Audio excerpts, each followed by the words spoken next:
NATO Secretary General has just issued one of the clearest warnings yet about how a future war over Taiwan could pull Europe directly into crisis. According to Mark Rutte, if China launches an attack on Taiwan, Beijing will likely pressure Russia to keep Europe busy. At the same time, his message is stark. Europe must not be naive, and it must be prepared. This isn't alarmism. It's a scenario NATO planners are increasingly taking seriously. When Rutte wants Europe not to be naive, he's challenging a long-held assumption that a Taiwan conflict would remain confined to East Asia. Speaking to German newspaper Bild, Rutte urged that China and Russia now operate closely enough that a crisis in one region could deliberately trigger pressure in another.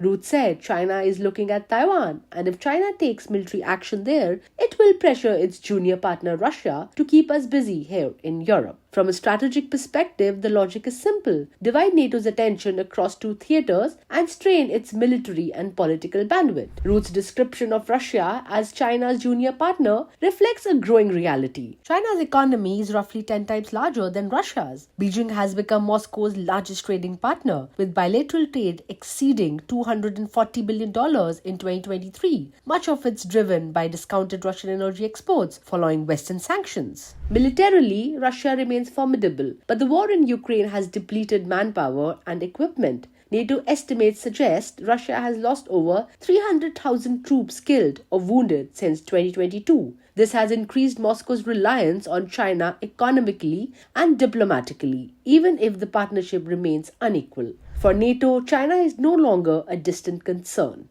In December 2024, Rutte warned that Beijing is rapidly expanding its military power, including its nuclear arsenal. According to US Defense Department estimates, China would have more than 1,000 nuclear warheads by 2030, up from roughly 200 a decade ago. China is also now the world's largest navy by ship count, with over 370 vessels compared to about 290 from the US Navy, a critical factor in any Taiwan scenario. Beyond the military, NATO worries about China's push into critical infrastructure, from ports to telecommunications, which could be leveraged during crisis. Rutte's warning lands at an uncomfortable moment for Europe. Only 11 of NATO's 31 members currently meet the alliance's benchmark of spending 2% of GDP on defense, despite pledges made after Russia's invasion of Ukraine. Europe also faces manpower shortages. Several NATO countries report recruitment shortfalls of 10 to 20% in key military roles, limiting readiness even as defense budgets rise. Rutte's call to spend more, strengthen defenses, and recruit the best men and women is about ensuring Europe can absorb shocks in more than one region at once. Taiwan may not be a NATO treaty responsibility, but its global importance is enormous. The island produces over 60% of world's semiconductors and more than 90% of the most advanced chips, which are essential for everything from smartphones to fighter jets. A conflict in the Taiwan Strait would disrupt global supply chains, potentially shaving trillions of dollars of global GDP, according to multiple economic forecasts. Such a shock would inevitably hit Europe economically, politically, and strategically. China, meanwhile, views Taiwan as its own territory.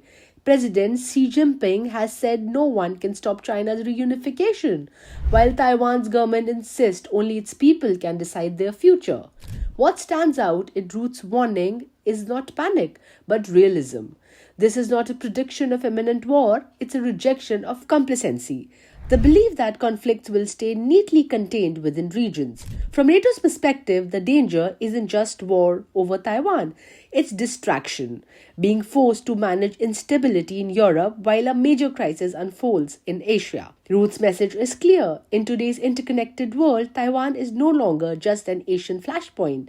It is a part of a broader test of Europe's readiness and of NATO's ability to operate in a world where strategic competition is global and not regional. Thank you for watching. For more such geopolitical deep dives, like, subscribe and follow Geopolitical Navigator.